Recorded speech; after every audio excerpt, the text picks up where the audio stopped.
മലയാള സിനിമയുടെ കാരണവർ നമ്മുടെ സ്വന്തം നടൻ മധു സർ. വെള്ളിത്തിരയിൽ പകരം വയ്ക്കാനില്ലാത്ത അഭിനയ വിസ്മയം തീർത്ത ആ വലിയ മനുഷ്യൻ ഇന്ന് തൻ്റെ ജീവിതത്തിലെ ഏറ്റവും വലിയ നോവിനെക്കുറിച്ച് മനസ്സ് തുറക്കുകയാണ്. സ്നേഹത്തോടെ തങ്കം എന്ന് വിളിച്ചിരുന്ന ഭാര്യ ജയലക്ഷ്മിയുടെ ഓർമ്മകൾക്ക് മുന്നിൽ ഇന്നും ആ മനസ്സ് വിതുമ്പുന്നു. 50 വർഷത്തിലേറെയായി നീണ്ട ദാമ്പത്യം. സിനിമയുടെ വെള്ളി വെളിച്ചത്തിൽ നിൽക്കുമ്പോഴും മധുസാറിൻ്റെ ലോകം തൻ്റെ തങ്കം എന്ന ജയലക്ഷ്മി തന്നെയായിരുന്നു.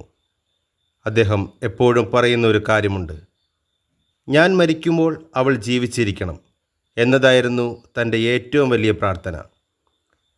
തനിക്ക് ശേഷം അവൾ ഈ ലോകത്ത് തനിച്ചാകരുത് എന്ന ആ വലിയ സ്നേഹമായിരുന്നു ആ പ്രാർത്ഥനയ്ക്ക് പിന്നിൽ. പക്ഷേ വിധി മറ്റൊന്നായിരുന്നു. 2014 ജയലക്ഷ്മി അദ്ദേഹത്തെ തനിച്ചാക്കി യാത്രയായി. ആ വിയോഗം ഏൽപ്പിച്ച ആഘാതം ഇന്നും ആ വാക്കുകളിൽ പ്രകടമാണ്. ഷൂട്ടിംഗ് തിരക്കുകൾ കഴിഞ്ഞ് എത്ര വൈകി വീട്ടിലെത്തിയാലും തനിക്കായി കാത്തിരിക്കുന്ന തങ്കത്തിൻ്റെ മുഖമായിരുന്നു അദ്ദേഹത്തിൻ്റെ ഏറ്റവും വലിയ ആശ്വാസം. വർഷങ്ങളോളം ആ പതിവ് തുടർന്നു. പിന്നീട് ജയലക്ഷ്മി രോഗബാധിതയായപ്പോൾ ഒരു നിമിഷം പോലും തനിക്ക് മാറി നിൽക്കാൻ മനസ്സനുവദിച്ചില്ല എന്ന് അദ്ദേഹം പറയുന്നു. രാത്രി എത്ര വൈകിയാലും ഞാൻ വീട്ടിലെത്തുമായിരുന്നു. അവൾ കിടക്കുന്ന മുറിയിൽ പോയി നോക്കും. ഉറങ്ങുകയാണെങ്കിൽ വിളിക്കില്ല. എങ്കിലും അവിടെ അവൾ ഉണ്ടെന്ന തോന്നൽ നൽകുന്ന ആശ്വാസം വലുതായിരുന്നു. അദ്ദേഹം പഴയൊരു അഭിമുഖത്തിൽ പറഞ്ഞ ഈ വാക്കുകൾ ഇന്നും വളരെ പ്രസക്തമാണ്. ഏകാന്തതയെക്കുറിച്ച് ചോദിക്കുമ്പോൾ അദ്ദേഹം പുഞ്ചിരിക്കും. എനിക്ക് ഏകാന്തത അനുഭവപ്പെടുന്നില്ല. രാവിലെ 3 പത്രങ്ങൾ വരുന്നുണ്ട്. അത് വായിച്ചു തീർക്കുമ്പോഴേക്കും സമയം പോകും. പിന്നെ കാണാൻ ഒരുപാട് സിനിമകളുണ്ട്. അതിഥികൾ വരുന്നുണ്ട്. ഒരുപാട് കോളുകളും വരുന്നുണ്ട്.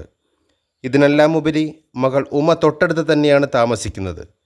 എങ്കിലും എല്ലാവരും പോയി കഴിയുമ്പോൾ തൻ്റെ മുറിയിൽ എവിടെയോ അവൾ ഉണ്ടെന്നുള്ള തോന്നൽ തനിക്ക് വലിയൊരു ആശ്വാസം നൽകുന്നു എന്ന് അദ്ദേഹം പറയുന്നു.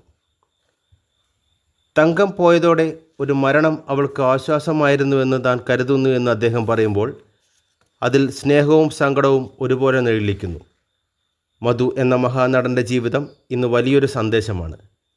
സ്നേഹിച്ചവർ പോയാലും അവരുടെ ഓർമ്മകൾക്ക് എങ്ങനെ ജീവൻ നൽകാമെന്ന് അദ്ദേഹം നമ്മെ പഠിപ്പിക്കുന്നു. ആ മുറിയുടെ വാതിൽ ഇന്നും തുറന്നു തന്നെ കിടക്കുന്നു. എവിടെയോ മറിഞ്ഞിരിക്കുന്ന തൻ്റെ തങ്കത്തിൻ്റെ സാന്നിധ്യം അറിയാൻ വേണ്ടി മാത്രം മലയാളത്തിൻ്റെ ഈ മഹാനടന് ആരോഗ്യവും ആയുസ്സും നേരാം. കൂടുതൽ വാർത്തകൾക്കും വിശേഷങ്ങൾക്കുമായി ചാനൽ സബ്സ്ക്രൈബ് ചെയ്യുക. കൂടാതെ ബെല്ലൈക്കൺ അമർത്തുക.